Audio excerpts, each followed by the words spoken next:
Eccomi, si sente? Eccoci qua.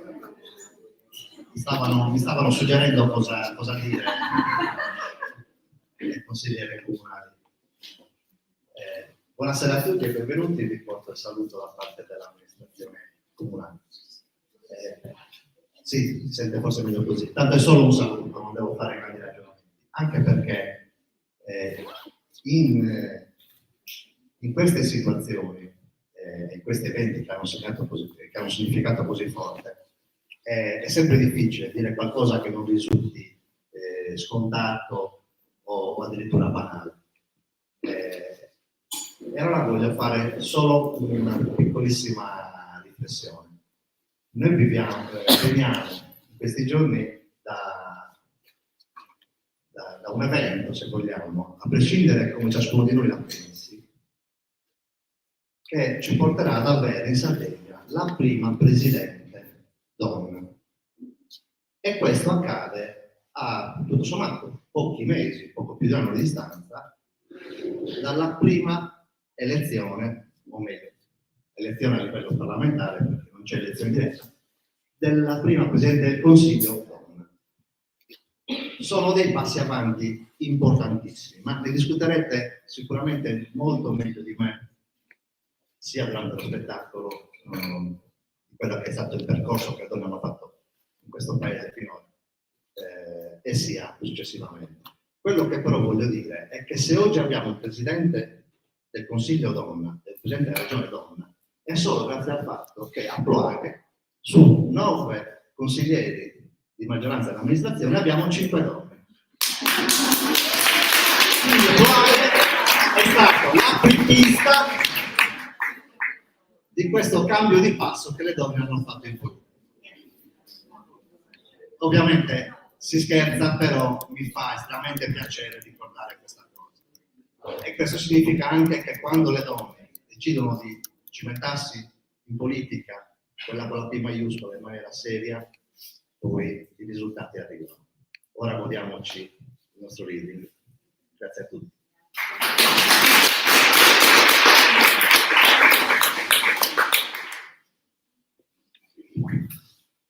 Eccoci qua.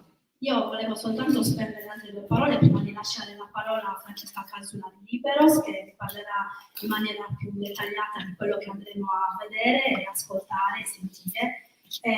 Volevo soltanto dirvi per quale motivo abbiamo voluto tanto realizzare questo evento, in occasione anche di questa giornata, che possiamo dire, come anticipato prima Carlo, che ormai è abbastanza inflazionata circa le tematiche, le istanze relative alla condizione della donna. Ormai se ne parla tanto, però si fa poco in effetti.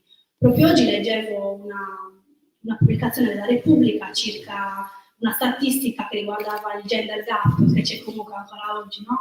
Tra l'uomo e la donna in tantissimi settori, principalmente quello del lavoro, dove siamo ancora tristemente svantaggiati per 1000 motivi, soprattutto anche legati al fatto della maternità, che invece di essere comunque considerato come una grande fortuna che ha la donna, se vogliamo, magari rispetto all'uomo, viene sempre considerato come un difetto. Tutti i sacrifici che comporta l'essere madre.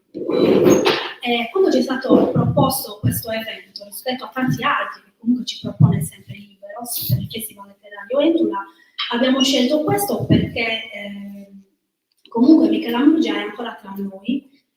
Immagino che tutti siete d'accordo sul fatto che ci ha lasciato una grandissima eredità, non soltanto dal punto di vista letterario, ma soprattutto dal punto di vista del pensiero, perché noi la ricordiamo non soltanto come una scrittrice, ma anche come un'intellettuale, un'attivista, che ha semplicemente portato alla luce un argomento che forse non ricordava più nessuno, e che nella nostra terra, la Sardegna, immagino che tutti conosciamo, come quello di essere madri d'anima, figlie d'anima. Io conosco tantissime persone che hanno vissuto una vita di questo tipo, perché lei ha semplicemente declinato la parola madre, la parola figlia, la parola sorella in maniere diverse da quella che comunque la cultura egemone ci ha sempre inculcato. Si può essere madre, si può essere figlie, non soltanto dal punto di vista vista biologico, ma si può essere legati non soltanto appunto dal sangue. E quindi si è parlato tanto di queerness, si è parlato tanto di famiglie queer, chissà come mai l'opinione pubblica ha un po' parlato di scandalo, comunque di qualcosa che non è mai esistito, invece qualcosa che è sempre esistito, se ci pensiamo bene, che esiste ancora. E se tra le donne, ma in generale tra le persone, ci fosse semplicemente più onestà, più sorellanza, più fratellanza, ma nel vero senso del termine, forse non diremmo che Michela Murgia ha detto qualcosa di eccezionale, ma siccome ce ne siamo dimenticati, in realtà lei ha fatto questa cosa eccezionale. E quindi stasera ascolteremo un reading, sentiremo e ascolteremo delle cose che secondo me dovrebbero semplicemente riportarci alla memoria il fatto che siamo tutti uniti da legami che sono veramente, che vanno oltre la biologia. Quindi adesso vi auguro buona serata, do la parola a Francesca Casula.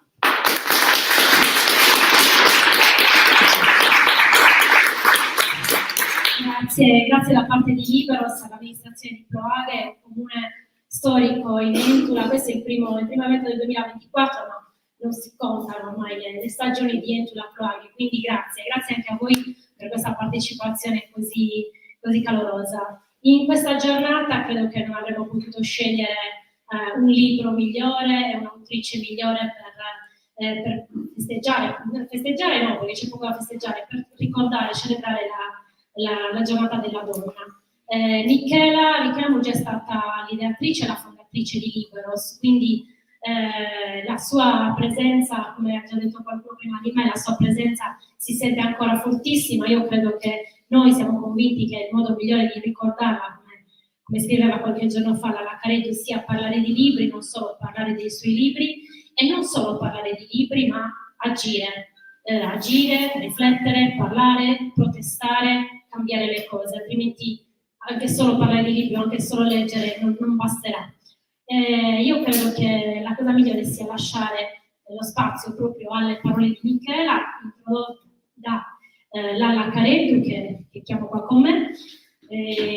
Dopo leggere dare la vita saranno Maria Antonietta Azzu, e invece al pianoforte abbiamo Simone Sasso, quindi godetevi la serata. Grazie.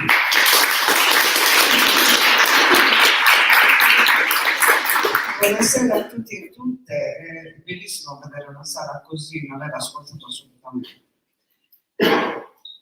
Un po' mi commuove parlare di Michela, quindi cerco di essere, perché eravamo amiche. Michela Murgia era amica di molte donne, di un numero sterminato di donne, lo era in una maniera tutta sua, un po' rude. Non penso di aver perso il conto di quante volte mi ha detto quanto sei scema in messaggistica privata, no? Ho avuto molto da imparare da Michela Murgia e ho imparato tutte noi. Che cos'è un intellettuale? Io non lo so che cos'è un intellettuale. Cioè, se mi chiedete che cos'è un medico, un bravo medico, è uno che cerca di ammazzare meno gente possibile, che sia gentile. Un ingegnere è un bravo ingegnere, un ingegnere se lo fa crollare un po', ma un intellettuale è un artista. Qual è il canone? Non c'è. Quindi oggi io vi posso dire che cos'è per me un intellettuale. Una delle doti che deve avere un intellettuale è stimolarmi sì nel pensiero, ma che dica delle cose che pensa anche quando non è conveniente dirla, quando non conviene a lei. Ecco, Michela Murgia non ha mai detto niente che non fosse sconveniente anche per lei. Lei era una giovane scrittrice, nel 2010 al Campiello c'era una giovanissima Silvia Vallone. Silvia Vallone ha un problema, che ha un seno prosperoso, no?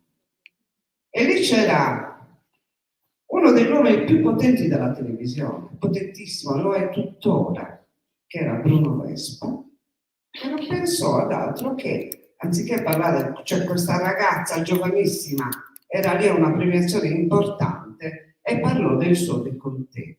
Michela Murgia lo fece a pezzettini. E non conveniva a Michela fare quella cosa. Non le conveniva perché quello era uno degli uomini più potenti della televisione. Lui tuttora poteva anche intralciare la sua carriera. Si dice nell'ambiente che lui è un uomo livoroso, vendicativo, quindi a lei non conveniva, però se ne fregava.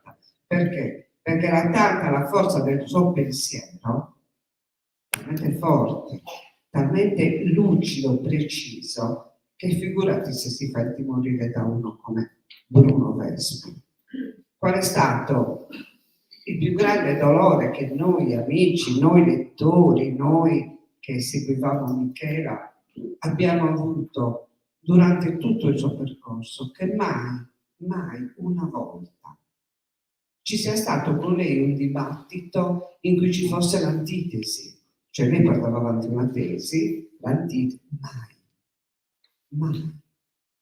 O era brutta, capirai, andate a vedere chi glielo diceva, o perché era grassa, o perché era comunista, qualunque cosa volesse dire, semplicemente era una donna assertiva di grande intelligenza che, a parte nella sua vita privata, ma nel dibattito pubblico, non ha mai trovato un antagonista uomo o donna che sia serio, che potesse con lei intavolare un dibattito. Questa soddisfazione, ecco, in vita non l'ha mai avuto. E velocemente vi parlo del libro di Michela Murgia. L'assessore ha detto una cosa meravigliosa. Noi sappiamo benissimo che cos'è una famiglia queer. Nei paesi, nelle città, noi lo sappiamo cos'è una famiglia queer. Ce l'abbiamo tutti una famiglia queer. Ma addirittura dirò di più, no? Voi pensate, riflettete un attimino, qualche cosa ancora me la ricordo, no? Quando noi facciamo battezzare un bambino, se lo facciamo battezzare ovviamente, il 90% delle volte non scegliamo un parente, ma scegliamo un amico, un'amica, una persona a cui siamo legati da un affetto che è fortissimo, forse più dei legami di sangue. Cosa gli stiamo affidando? Gli stiamo affidando il nostro figlio, nostra figlia, perché in caso non fossimo più in vita, quella persona diventi genitore spirituale di nostro figlio. Ma c'è una cosa più queer di questa? Cioè, ma davvero, veramente abbiamo bisogno che ci spieghino che cos'è queer. Ci dobbiamo veramente scandalizzare. Io direi di no. E siccome è scandaloso che io vi annoi oltremodo, perché cioè, anche me, no? Io darei la parola alla bravissima. Vieni e a Simone. In questo giorno forse è meglio che risuonino le parole di Michela, che avrebbe detestato il discorso che vi ha fatto. Mi avrebbe scritto: ma quanto sei scema.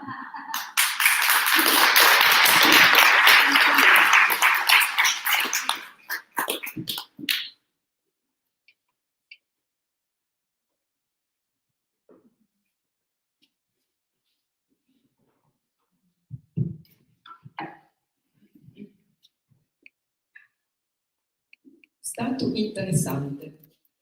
Attraverso questo eufemismo, sin dall'Ottocento, ci si riferisce con inspiegabile pudore all'esperienza della gravidanza. È un termine curioso. Da un lato sottintende che tutti gli stati di vita della donna, che non implicano l'essere incinta, siano privi di interesse. E dall'altro suggerisce che a quello specifico stato tutti, e in particolare lo Stato, dovrebbe prestare un'attenzione particolare. È anche un'espressione ipocrita, perché nella realtà non c'è niente che riceva dalla gente e dalle istituzioni meno interesse del destino di una persona incinta o di una madre il cui status non sempre coincide col più interessante degli stati. In assenza di vere politiche di welfare, la gravidanza rischia di essere un'esperienza angosciante che minaccia la stabilità economica ed emotiva delle donne, che non possono contare su altri sostegni. È significativo che a parlare di servizi alla genitorialità nel dibattito pubblico siano sempre le donne, politiche, giornaliste, scrittrici, attiviste, e che partano sempre dalla loro esperienza per farsi capire, magari proprio quando si trovano nello stato di qui sopra, o quando devono spiegare una maternità che non passa da quello stato. Dimostra il limite rappresentato da leggi pensate da uomini, che dal loro punto di vista hanno considerato la vita delle cittadine funzionale allo Stato, mentre dovrebbe essere il contrario. L'assenza di politiche a sostegno della genitorialità rivela uno scenario dove le donne non sono persone, ma pezzi del welfare. L'attuale stato sociale in Italia è ancora pensato per confinare le donne, di preferenza a casa, ad occuparsi della cura di anziani e bambini. Sul disincentivare il lavoro fuori casa va riconosciuto che il sistema è stato efficientissimo. L'Italia ha i tassi di occupazione femminile più bassi in Europa dopo la Grecia e le statistiche dicono che 25.000 donne all'anno lasciano il lavoro dopo il primo parto. Per contro, una donna su 4 sceglie di non mettere al mondo né crescere nessuno, piuttosto che perdere le opportunità conquistate con lo studio e il lavoro. I cosiddetti bonus bebè, proposti periodicamente da partiti di ogni posizionamento, danno un messaggio disarmante. Questa paghetta serve a te, genitore, per arrangiarti giusto un anno nel trovare privatamente i servizi che lo Stato dovrebbe offrirti e non ti offre. Il bonus bebè fa esattamente quello che non dovrebbe fare. Pone al centro del discorso pubblico il neonato, invece che la condizione sociale strutturalmente fragile di sua madre. Per far crescere un bambino ci vuole un villaggio, dice un antico detto africano, ma la politica continua a ripetere l'esatto contrario. Per far crescere un villaggio ci vogliono bambine e siccome non le fate, la colpa della decrescita è vostra. Le campagne paternaliste come l'indimenticato Fertility Day, che scaricano sulle donne la responsabilità delle culle vuote, non solo non servono a nulla, ma sono offensive e umilianti. Le donne italiane ricominceranno a dare la vita quando, per farla venire al mondo e crescerla, non sarà più necessario amputare la propria. Io, la mia maternità, la vivo senza essere mai passata dallo stato interessante.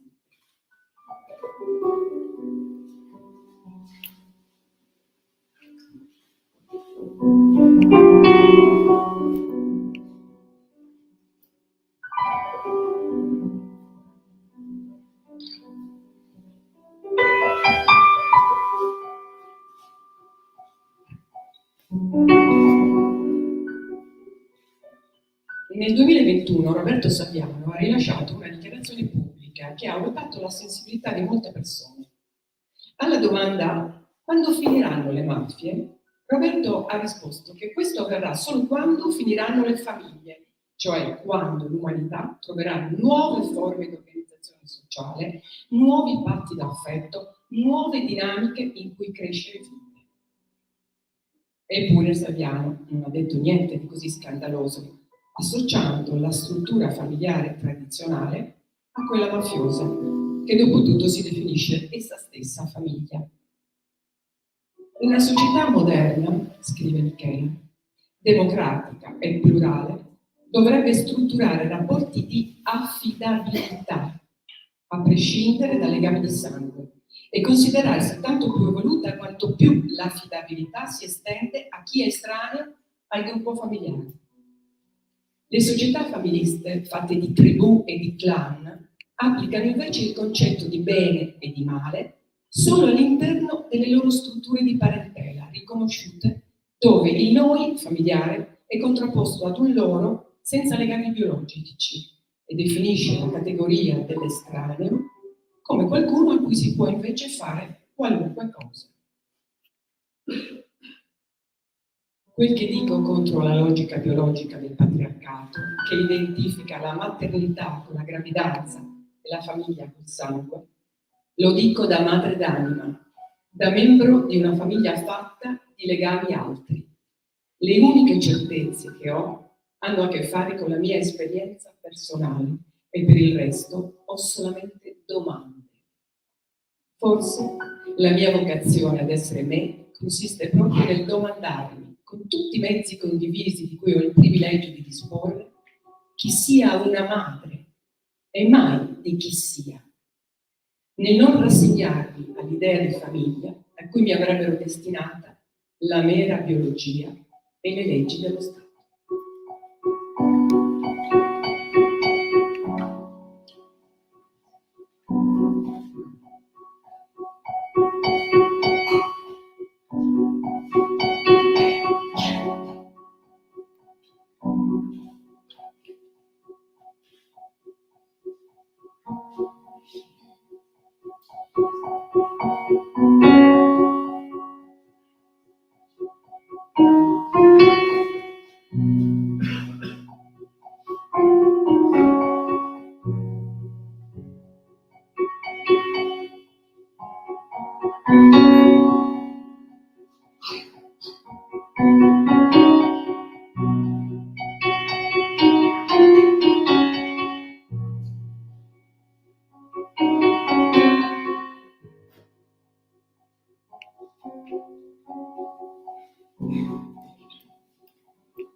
Se mi dicessero, se mi dessero 100 euro per ogni volta in cui ho cercato di spiegare a gente confusa ma sinceramente interessata cosa significa il termine queer nell'accezione in cui l'ho usato io per riferirmi alla mia esperienza familiare, sarei una donna ricca. Nel 2023 in Italia, un paese non certo noto per i suoi ricchi dibattiti pubblici sul tema della diversità e della inclusione, la domanda su cosa fosse la queerness mi è sembrata esplodere oltre i confini che erano stati la sua nicchia, al punto di attivare gli interessi di tanta gente che non se n'era mai occupata. Queer, secondo i dizionari, è una parola vecchia di molti secoli. Indica da sempre una stranezza, una anomalia.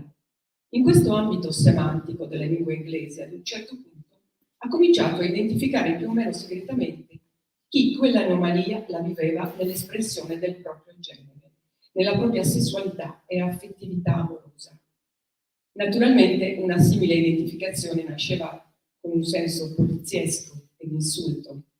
Non a caso si dice che il primo uso di queer con il significato di omosessuale, in tono dispregiativo e violento, sia quello di una lettera infamante letta pubblicamente al processo che nel 1895 portò alla carcerazione e poi alla morte di Oscar Wilde. Quando, o negli anni immediatamente successivi, Virginia Woolf inizia ad usare quella parola, queer è dunque sulla soglia tra significati letterali e metaforici. Suggerisce comunque nel vocabolario gergale anglosassone una stortura, una obliquità, una trasversalità, ennesimo eufemismo, nemmeno troppo velato, per riferirsi a tutto quello che eterosessuale, cioè dritto, non è. È stato l'attivismo a trasformare queer da parola ambigua ad epiteto discriminatorio in un'espressione di orgoglio omosessuale e bisessuale. Per molte persone oggi il termine vuole ancora dire quello, ma non più solo quello. Non basta, insomma, gay, lesbica o bisessuale, e nemmeno la loro addizione per dire queer. Esiste una prospettiva queer relazionale, oltre a quella identitaria. Non esiste un termine italiano che sia in grado per ora di riprodurre i significati di queerness, ma credo che ci si possa avvicinare ad una spiegazione abbastanza chiara. Se dovessi proporne una, direi che la queerness è la scelta di abitare sulla soglia della identità, intesa come maschera di rivelazione di sé, accettando di esprimere di volta in volta quella che si desidera e che promette di condurre alla più autentica felicità relazionale. C'è un prezzo da pagare quando tale scelta nel suo mutare ci conduce fuori dai limiti dritti e definenti delle norme, sia le norme di chi si sente sempre normale, sia le norme di chi si definisce per antitesi binaria sul metro di quella presunta normalità. Per questo la queerness è sempre radicale, specie quando sembra una soluzione di comodo. Per questo genera sempre una comunità, specie quando sembra una forma di individualismo. Per questo cambia con chi la abita. Se mi alzo da un letto in cui sono stata con una donna, sono lesbica? Se lo faccio dal letto di un uomo, questo fa di me una persona etero? Se vado una sera con una e una sera con l'altro, o magari insieme, cosa siamo? Invece che B, mi diranno forse confusa o pervertita, o comunque una che deve dare spiegazioni del proprio desiderio e ridurlo in qualcosa di normativo anche fuori dalle lenzuola? Queste risposte mi appaiono tutte stupide, ma continuo a riceverle in forma di domande tendenziose che, invece di aprire orizzonti, li chiudono. Domande che non sono davvero domande.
Una sera andai a Torino con uno dei miei figli d'anima più piccoli, appena maggiorenne, e mia madre biologica.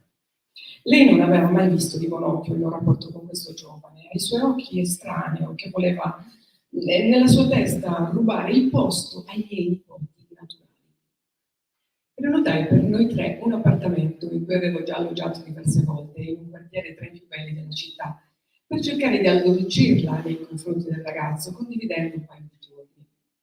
Il mattino dopo, la tenutaria di quel B&B, in perfetta buona fede, chiese a mia madre, incontrandola sul pianerottolo: «Signora, a che ora si sveglia suo nipote per la colazione?» Lei, sospetto con una specie di soddisfazione che solo le vendette delle madri sanno prendersi, la guardò stranita e rispose: «Ma quello non è mio nipote». All'indomani dovetti passare gran parte della giornata a cercare di estrarre dalla testa della proprietaria il sospetto di aver ospitato per anni nel suo B&B una pervertita che seduceva un ragazzino facendolo passare per figlio proprio.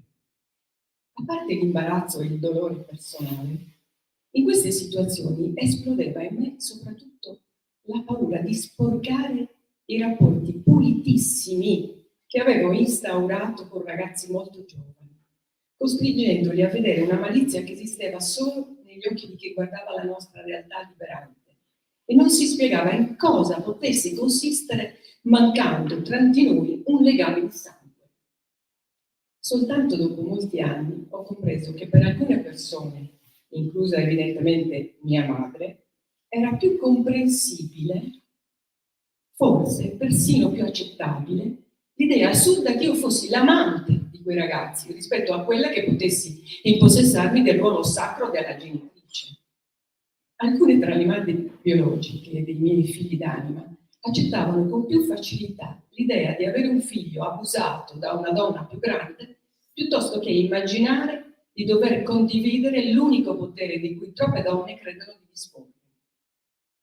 Con grande intelligenza, i miei 4 figli si sono assunti l'intero peso del lavoro emozionale di relazione, risolvendo essi stessi l'impasse delle gelosie, dell'intromissione nei ruoli, oppure superandola, aiutando i rispettivi genitori biologici a venirne a capo con loro. Ho sempre voluto insegnare ai miei figli che un ci penso io nel mio vocabolario dell'affetto vale più di 100 ti amo e che in una famiglia interamente fondata sulla scelta reciproca si può osare essere se stessi completamente e si può contare su un aiuto concreto senza giudizio, prendendosi poi la responsabilità di darlo quando si ha il potere di farlo. Non c'è niente di più affermante per me, nel mio rapporto con i miei figli, che aver avuto la possibilità non solo di insegnare loro qualcosa e di guidarli, e passo dopo passo imparare da loro, seguire io la loro guida, ma anche di contribuire agli studi, pagare spese mediche di cui non volevano discutere con altri, fornire strumenti di lavoro, dare accesso a risorse diverse da quelle disponibili fuori della nostra famiglia. Lo so, è un discorso da mamma tigre, da telefilm coreano, ma chi non vuole il meglio per le persone che cresce, con cui cresce? Chi non desidera che a quelle persone non manchi mai niente? Per quale altro motivo vale la pena affaticarsi a costruire delle risorse, delle solidità? Ho sempre vissuto la mia maternità e tutte le altre relazioni familiari queer della mia vita come strumenti di liberazione e di indipendenza. A chi amo, a chi scelgo, voglio offrire una sola rassicurazione, quella di non dover mai fingere di non essere chi è.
La fedeltà è l'altro nome del possesso, l'umore dove fermenta la tossina della gelosia, che inquina i sentimenti e struttura i rapporti di potere più dolorosi e squilibrati.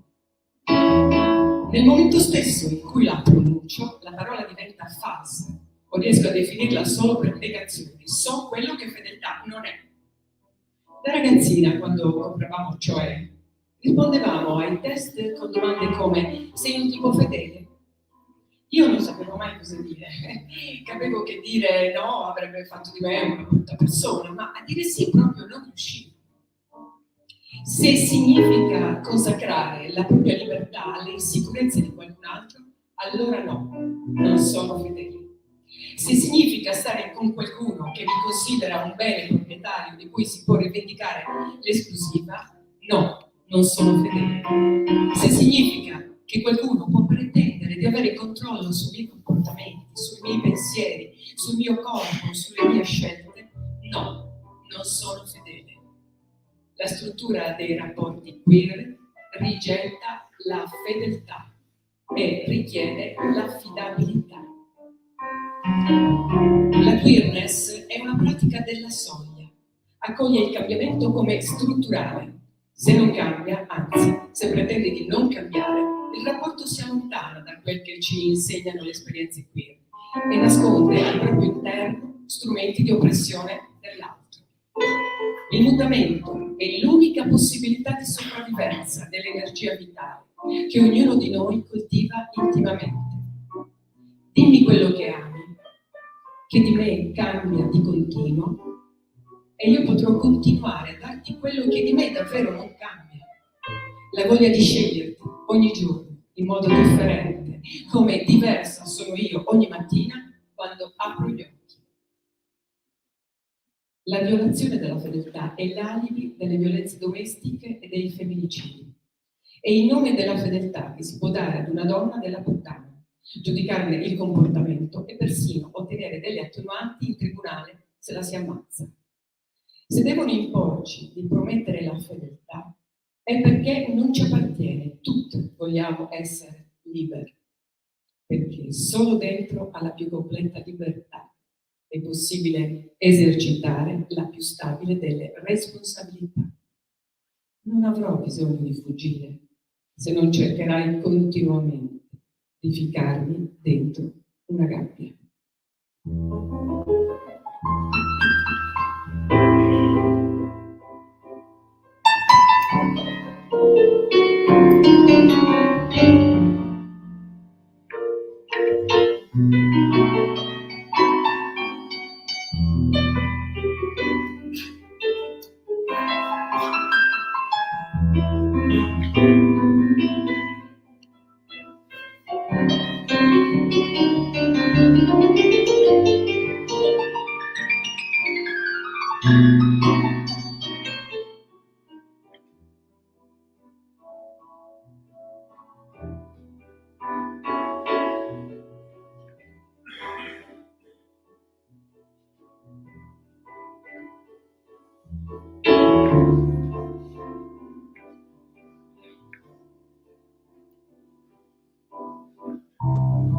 Chiedo perdono, ma a 20 anni, con le scarpe da tennis nuove e l'arroganza di chissà che in quel punto esatto non passerà mai più, ho sognato anch'io un figlio, maschio.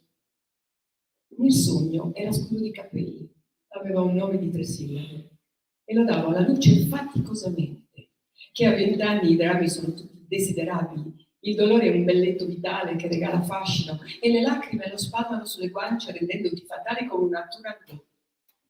Nella mia testa quel patto scenografico è avvenuto 1000 volte e la sofferenza era una forma di eleganza, la sfumatura più elevata di una maternità verace. Non c'era un uomo a far da padre, non ne serve uno per partorire con dolore. Nel mondo in frantumi dei miei 20 anni, l'unico padre pronunciabile era il Padre Nostro, pregato con la fiducia incosciente di chi ancora non si è sentito chiedere niente da sacrificare. Nel mondo in frantumi dei miei 20 anni, io credevo di essere nata con una sola cosa intera per le mani, l'istinto materno, la vocazione all'essere ventre, come le brocche d'olio in magazzino, come le tombe spezzate di Taros, gravidanze interrotte in attesa di un giudizio universale. Nel mondo dei frantumi dei miei 20 anni non dovevo cercare alcun perché all'esistere. Mi sarebbe bastato trovare un perché. Sposa di qualcuno, madre di chiunque. Io non sapevo cosa fosse la vocazione ad essere me. Quando i 20 anni passano, un figlio smette di essere materiale da sogno e diventa un atto sovversivo. Dopo i 30 anni siamo tutti dei sopravvissuti e i figli dei sopravvissuti sono gravidanze a rischio anche quando non li fai, anche quando li pensi e basta, perché non c'è il pensiero che possa ancora dirsi innocente. Quando si comprende che orizzonte è solo un altro nome per chiamare il limite, ogni possibilità diventa una rischiosa pensione all'utopia. A quello stadio, se ancora figlio deve essere, non può più essere maschio, no. Sarà femmina e non avrà occhi facili.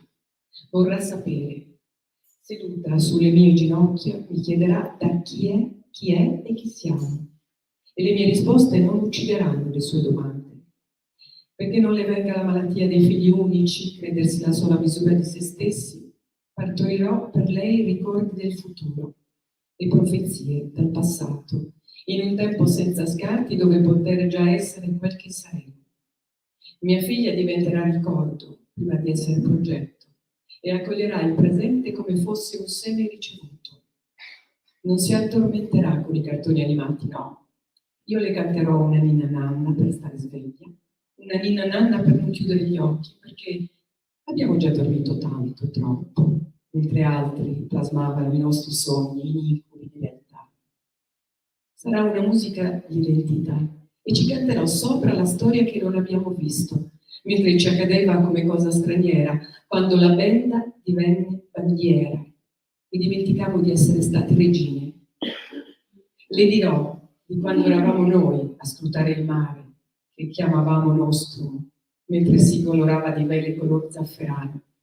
Noi a piangere odio decidendo la guerra, quando le torri erano culle di pietra per rifugiarci di figli spezzati troppo in fretta. Eravamo noi ad impugnare l'avipenne per tracciare i destini, quando i pozzi sacri erano fiumi di energia nascosta, altri mari nel ventre segreto della terra. Noi a crescere figli deboli, per essere adulti la loro sola forza.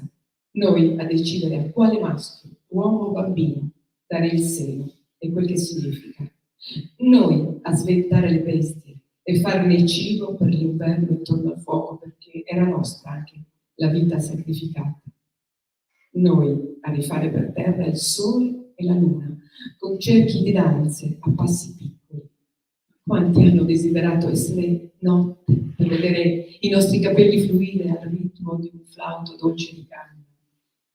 Eravamo noi a strusciare il ventre contro le pietre unte dei menhir, invocando figli dal parto dolce, vegliate da madri e nonne al presagio spirituale della civetta.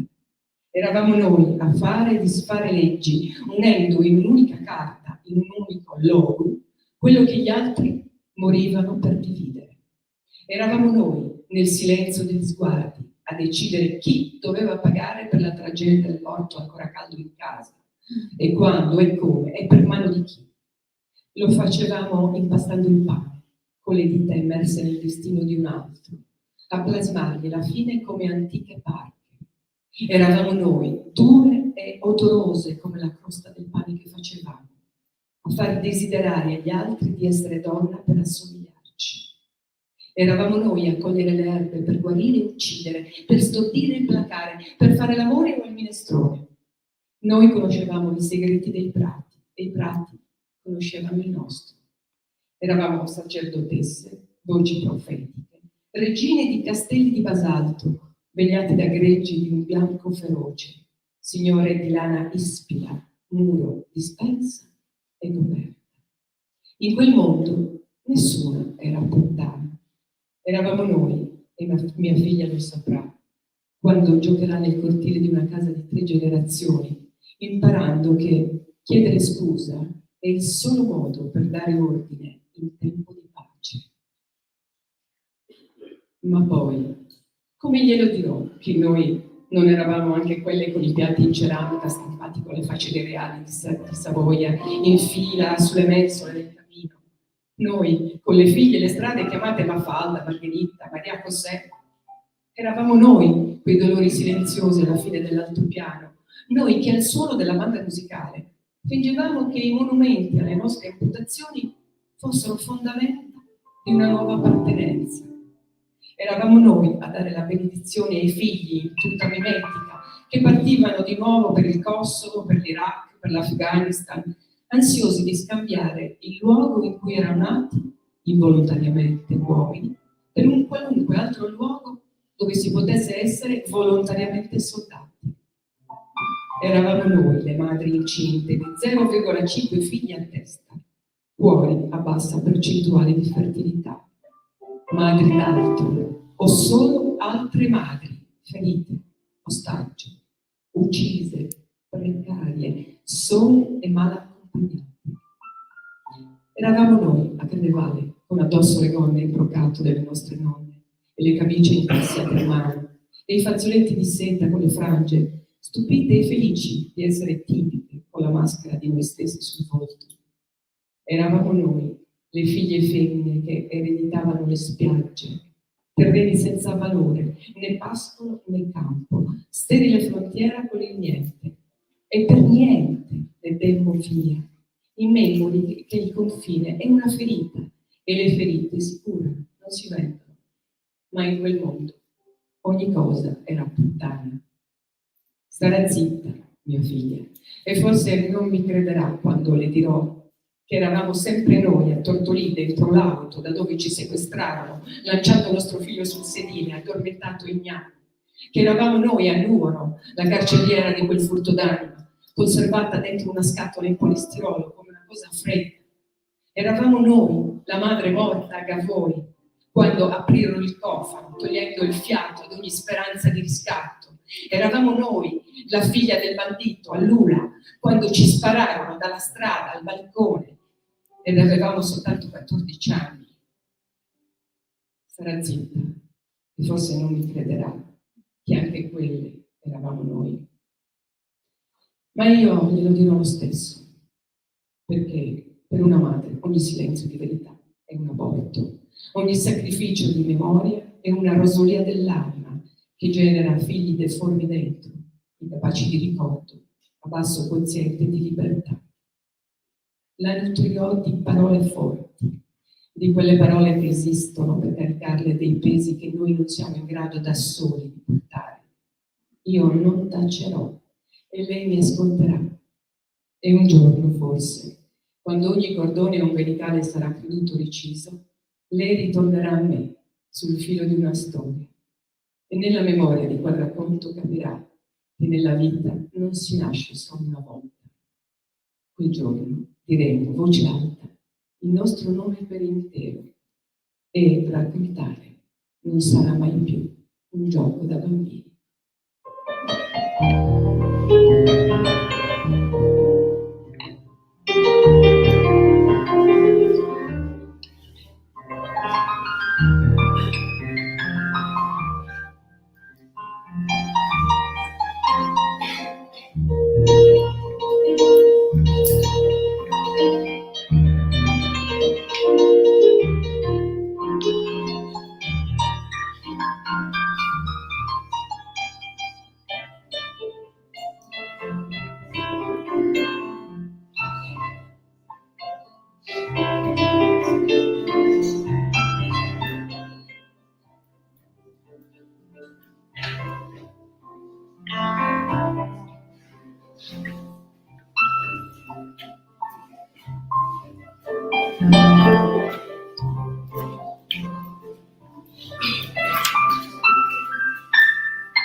Azzu.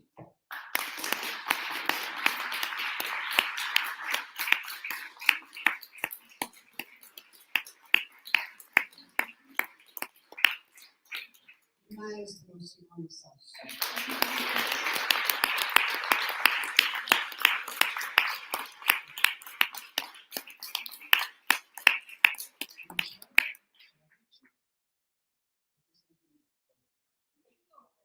Una cosa volevo dirla.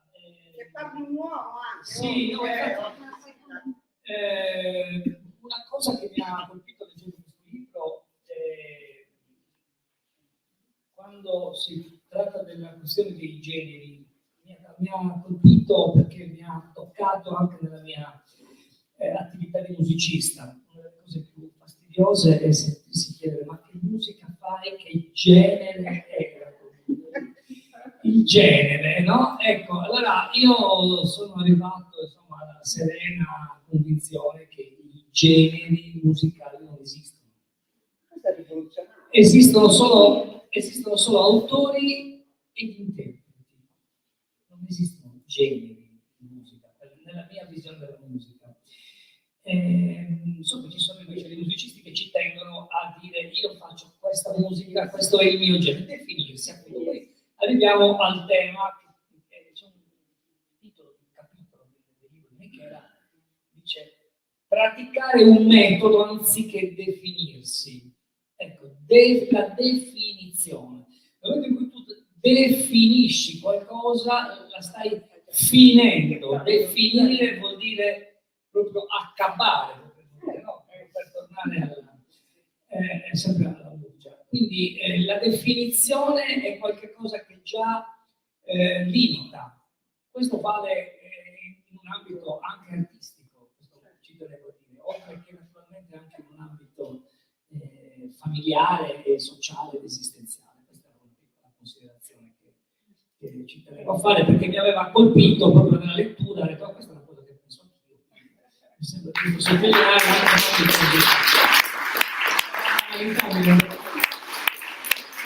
Io non l'ho mai sentito parlare più di 30 secondi, quindi se mi avete vista un po' stupita, quindi hai inventato la musica queer, anche la queerness della musica l'ha detto una delle l'assessore.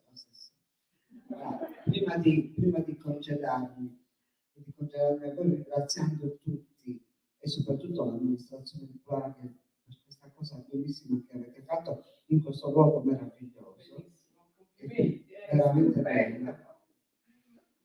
Io vorrei riagganciarmi a quello che ha detto il sindaco, no? Non voglio parlare di orientamenti politici, ma lui dice: abbiamo la prima presidente donna, vero? Abbiamo qui a Provaghe un sacco di consigliere donne. Bene, bravo. Molto spesso si dice che le donne che rivendicano le femministe, no, sono tutte acide e arrabbiate. Non è vero. No, sì, però. Zitto, stia zitto, Carlo, stia zitto. Non siamo arrabbiate, non siamo acide, siamo spazientite. Io vorrei vedere veramente voi, no? A non perdere la pazienza. Il rapporto sul gender gap, assessore, la citatura, non ci vogliono. Voi pensate, 150 anni, forse qualcosa in più, perché ci sia la reale parità di genere. Cioè, dalla Costituzione in poi, l'unica cosa veramente importante è che in Sardegna c'è una presidente donna. Sti cazzi. Siamo spazientiti. Non abbiamo più la pazienza di aspettare.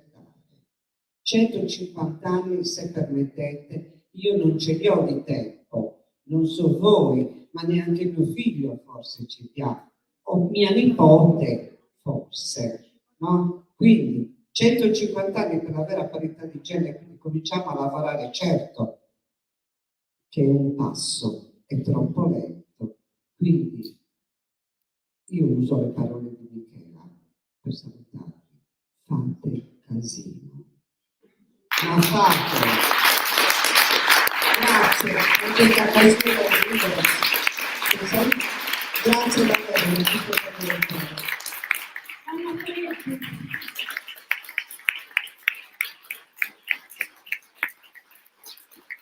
Grazie Lana, grazie a tutti voi da parte di Libero, se rimanete aggiornati attraverso l'iscrizione alla newsletter, perché torneremo a Ploaghe, torneremo in tutta la zona, quindi speriamo di rivederci ai prossimi